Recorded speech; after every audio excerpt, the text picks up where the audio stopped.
તકલીફ છે કે આ રોડ છે, રોડ સાવ નીચું છે અને સૌથી પહેલો આ રોડ બનાવ્યો હતો. અને બીજા જો રોડ બને એ બધે ઊંચા છે. હવે આ રોડ છે બહુ જૂનો, 14-15 વર્ષ થયા.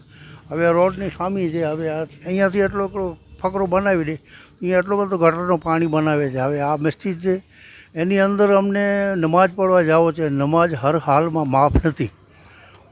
ઈમાન લઈ આવ્યો છે, મુસલમાન મોમીન માણસ છે, એને નમાઝ માફ નથી. તો નમાઝ પડવા મસ્જિદમાં આવશે તો પહેલું તો અહીંયા ગટરમાંથી આવવું પડશે. હવે ગટરમાંથી આવીને મસ્જિદમાં કેમ આવે? હવે અંદર રજૂ કરીએ ત્યારે એ નાપાક માણસ હોય.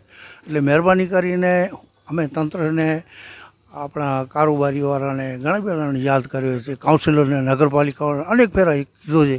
હજી સુધી કોઈ ધ્યાન દેવામાં આવ્યું નથી. અમારા ગનીભાઈ છે એ ખાસ હું એમને કહું છું, અને એ પણ બચારા વારંવાર અમારા માટે મહેનત કરે છે.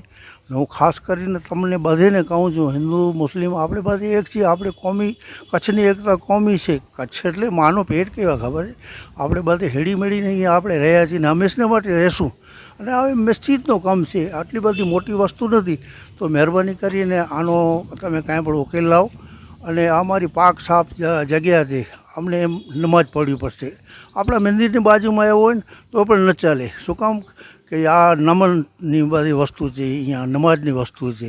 એટલે મહેરબાની કરીને ખાસ તમારા તંત્રને બધીને હું ખાસ ભલામણ કરું છું કે આ ગનીભાઈ પણ અમને બહુ સપોર્ટ કરે છે. અને મીડિયાવાળા બધીને ખાસ હું ધ્યાન કરીને આપું છું કે આ ચેનલ દ્વારા હું ખાસ કહું છું કે અમારા માટે ખાસ તમે જરા દરખાસ્ત કરજો. અને આ રોડ બની જાય વહેલી તકે, એમાં ખાસ ને ખાસ તમે બધી યોગદાન આપજો. અસ્સલામ વાલેકુમ. ચાલો, આ બીજું એ છે કે આપણે રોડ ચડીએ છીએ ને અહીંયા ફેમિલી મોલ છે. અહીંયા એટલો બધો કચરો જામેલો છે ને અત્યારે મંદવાડ હાલે છે. અત્યારે માખીવાળોનો બધે કેવો રોગચાળો ફાટી નીકળે છે. અહીંયાથી કરીને જકરિયા મસ્જિદને અને આગળ બધો એટલો બધો કચરો જમા થાય છે.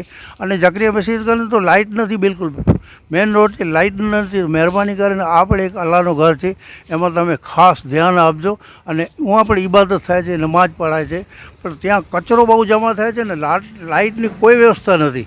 એટલે તમારા માધ્યમથી હું ખાસ કહેવા માગું છું, જરા લાઇટનો કંઈ દરખાસ્ત કરજો. અને આ જે કચરો છે મહેરબાની કરીને રોજના માટે આવીને રોજ કચરો ઉપાડીએ, તેના કારણે બીમારી ન ફેલાય. અત્યારે રોગચાળો કેટલો ફાટી નીકળે ખબર ને. અહીંયા અમારા કને બહુ તકલીફ છે, આ બધી પાણીના કચરાની બહુ તકલીફ છે. મહેરબાની કરીને આ ચેનલના માધ્યમથી હું કહું છું, બધી ગનીભાઈને પણ કહું છું, આ જકરિયા મસ્જિદ કાને આ બહુ ખરાબ બધી હાલત છે.